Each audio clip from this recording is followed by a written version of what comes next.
Good day, it's great to have you with me. Some years ago, I met up with a school friend of mine that also went into the ministry. And after attending his church, we were sitting down and having coffee when he said something very profound that has stuck with me for all these years. He said to me, Peter said, there are certain non-negotiable things in Scripture that I won't even debate or discuss with anybody.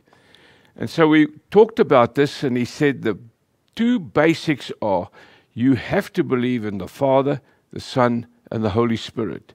The Trinity is non-negotiable. And then the most profound one of all, he said, and Jesus Christ is not a way to the Father. He's not one of many different ways to get to Father God. He is the only way. And he said, if we agree on the Trinity and Jesus being the only way to the Father, we can talk and debate about anything else, but those in the Scripture are non-negotiable.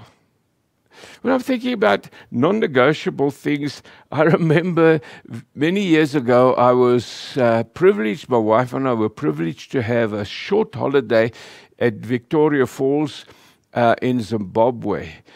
And we were there at the falls watching and enjoying the beauty of nature when I realized that the bus that had to take us back to the hotel had already left, and we were stranded. But there was a taxi. And when I discussed with the taxi how much it was going to cost to take my wife and I back to the hotel, he said with a big grin on his face, $100. Well, eventually we negotiated down to $10. And as we were driving back to the hotel, I said to him, why did you start at $100 and now $10? And he said to me, everything in Zimbabwe is negotiable. And you can negotiate prices and all sorts of things. But when it comes to the Word of God, there are non-negotiables. I don't want to go into the Trinity and Jesus Christ being the only way. I want to point out this to you. And the Scripture comes from Matthew 7, where Jesus is saying, not everyone who says to me, Lord, Lord, will enter the kingdom of heaven, but only the one who does the will of my Father who is in heaven. Here is a key sentence. Only the one who does the will of my Father who is in heaven. He goes on to say the following. He says, many will say to me on that day, Lord, Lord, did we not prophesy in your name, and in your name drive out demons, and in your name perform many miracles? And Jesus goes on and he says, then I will tell them plainly. We're not going to discuss this. I'm going to tell you flat out, straight, plainly, I never knew you. Away from me, you evil doers. Away from me, you evildoers. What is Jesus saying? What the context is in this Matthew chapter 7, he's talking about false prophets who come, as he puts it, like as ferocious wolves that want to deceive us and to take us off the beaten track. He says, you by their fruits you will know them. But when they realize the following, that they are not doing the will of the Lord. I beg your pardon, let's go back to that scripture there. Not everyone, only the one who does the will of the Father in heaven, only him and him alone will get into heaven. And what do these people do? They start negotiating. They say to him, but God, Jesus, Lord, we prophesied in your name. Surely that should count. We drove out demons in your name. That's something in our favor. We actually performed miracles. And then Jesus says to them very clearly, he says, I tell you, I never knew you. You can't negotiate when you don't do the will of the Father who is in heaven.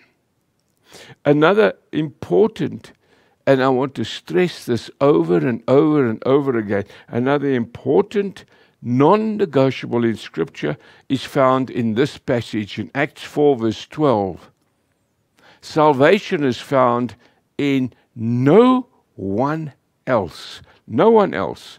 For there is no other name under heaven given to mankind by which we must be saved. With all due respect to the many different religions headed up by many very well-known and popular figures, only Jesus Christ, only Him and Him alone will be able to wash me and cleanse me from all my sin and come into my life, change me into a new creature and give me the assurance I have an inheritance in heaven. I will go to be with Him one day in glory. No one else. Nobody else. You see, Jesus says, I am the way, the truth, and the life. Nobody comes to the Father except through me. I have a privilege of being able to minister in many various churches and denominations. The common denominator that allows me to go and to minister there is that Jesus Christ is the way, the truth, and the life. There's a time when Jesus and the disciples were talking, and Jesus said to the disciples, people are talking about me. What do they say? Who do they say I am? And eventually, a passage of Scripture in Matthew 16, it's hopefully very well known to you. Peter says, you are the Christ, the Son of the living God. In other words, you are the Messiah that God sent to us. And Jesus says to him, flesh and blood did not reveal that to you, but my Father in heaven. And then he goes on to say the following, and he says this to Peter, and he says, I tell you that you are Peter, and on this rock I will build my church, and the gates of hell or Hades will not overcome it. In the old English translations, will not prevail. They will not overcome it. What are we talking about? Are we talking about denominations? Are we talking about different styles of worship? No. We're talking about Peter's confession that God the Father revealed to him that Jesus is the Christ, the Messiah. And that is my encouragement for you today, dear listener. Don't negotiate on Jesus. Talk about anything else, but on Jesus, that's the rock, the solid foundation that you're going to build your life on. Irrespective of where you worship and what your denomination is, and as I've often said, the styles of worship, your choice to serve God in that type of an environment. But the non-negotiable, Jesus Christ. No other name in heaven and earth is given to us by which we, you and I, can be saved. Have you acknowledged and have you confessed and have you stated to Jesus that He is the only one that matters in your life? Why don't we do that now together as we pray? Father, thank you for sending Jesus. And Jesus, we receive you into our lives as the Messiah, the risen Christ, to lead and to guide us. And may we never be able to negotiate anything else but you, Jesus, the way, the truth, and the life. Thank you for that and your grace that enables us to say this now in your name. Amen and amen. Don't negotiate on what your faith is. He is the way. God bless you.